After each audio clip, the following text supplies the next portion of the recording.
Okay, so now we're going to talk about inverse variation. And they're going to use words like varies inversely or inversely proportional to. These are examples of inverse variation. So they have to give you that word inverse in there for you to know, okay? So the example I usually give is, now you don't live in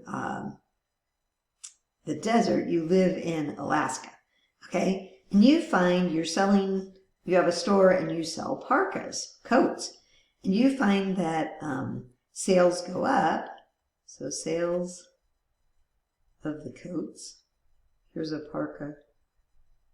Okay, I didn't take a lot of art classes, but so as sales go up when the temperature goes down. So as it gets colder, people are going to buy more coats, okay? So this is an example of inverse variation.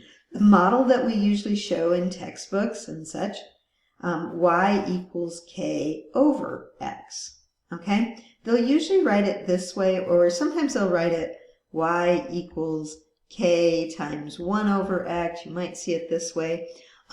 For our purposes, we're going to throw in an exponent because it could be x squared or something like that. Oops, not necessarily a square. Let's make that an n.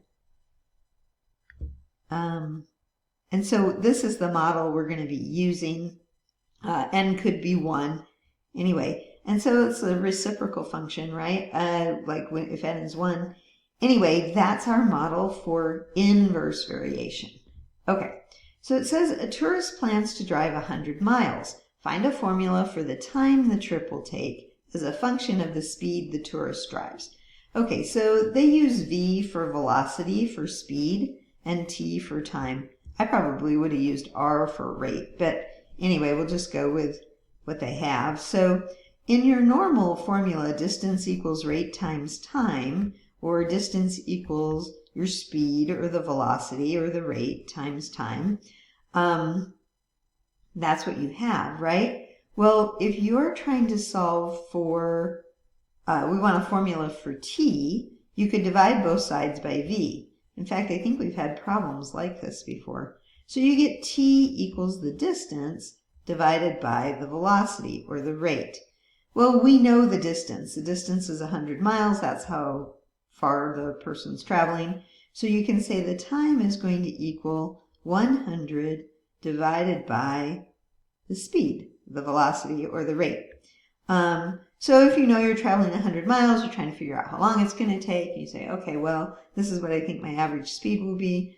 I'll tell you how long it'll take you to get there. Okay, inverse variation. We'll have some more examples of these in the next videos.